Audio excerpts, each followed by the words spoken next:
भूतिया गुड़िया एक छोटे गांव में रहने वाले राजू नामक लड़के को उसके जन्मदिन पर एक खूबसूरत गुड़िया मिली। उस गुड़िया को उसकी दादी ने उसे उपहार में दी थी। राजू ने उस गुड़िया को बहुत प्यार से देखा और उसका नाम प्रिया रख दिया। प्रिया बहुत ही खूबसूरत थी और उसकी आंखें ऐसे होती थीं कि लगता था कि वह जैसे ही बोलने वाली है।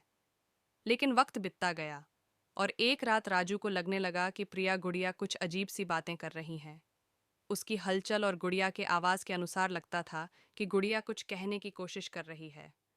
राजू ने प्रिया की आवाज को ध्यान से सुना और उसने महसूस किया कि गुड़िया असल में उसके साथ बात कर रही है।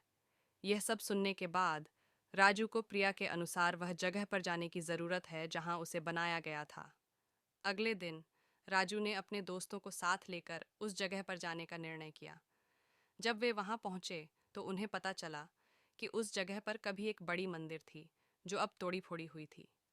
राजू और उसके दोस्त देखा कि उनकी गुड़िया प्रिया उस मंदिर की बहुत करीब है।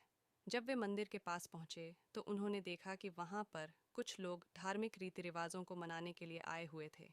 राजू को पता चला कि प्रिया उस मंदिर की बड़ी पूजा में शामिल होने के लिए चाहती है।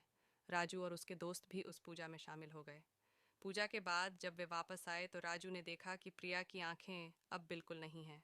राजू को बहुत हैरानी हुई और उसने गुड़िया की आंखों की जगह देखने की कोशिश की और वह देखा कि उनकी आंखें एक विचित्र नक्शा थे, जैसे कि कोई वहां से बाहर देख रहा हो। इसके बाद राजू ने गुड़िया की आंखों को बंद कर दिया और वह गुड़िया को उसी जगह पर छोड़ दिया जहां उसने उसे पहले से ही पाया था। फिर वह गुड़िया संसार की भयानक गुड़िया के रूप में मशहूर हो गई।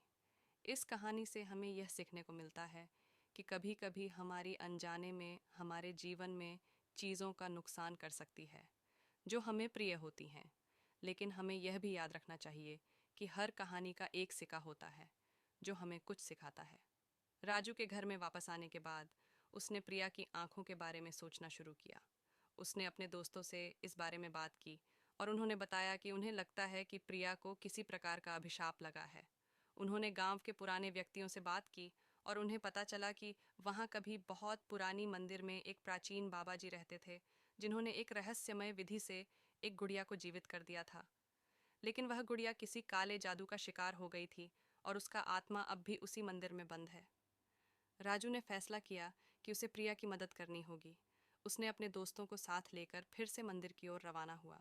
मंदिर में पहुंचते ही राजू ने देखा कि प्रिया उसी स्थान पर है जहां उसने उसे पहले से ही छोड़ा था।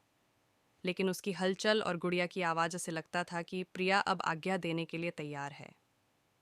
राजू और उसके दोस्तों ने एक पुराने परत को हटाया और वहां से एक खुफिया रास्ता दिखा।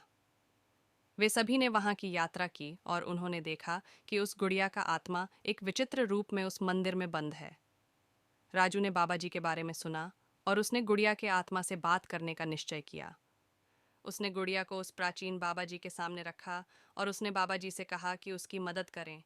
बाबा जी ने उस गुड़िया के आत्मा को शांति देने का काम किया और उस गुड़िया को मुक्त कर दिया। फिर से राजू ने प्रिया को घर ले आया और उसके दोस्तों के साथ खुशी खुशी जीने लगा। इस कहानी से हमें यह सीखने को मिलता है कि कभी कभी हमारे आसपास की बातों का ध्यान रखना बहुत महत्वपूर्ण होता है और हमें हमारे प्रिय और अधिक मूल्यवान चीज़ों की देखभाल करनी चाहिए।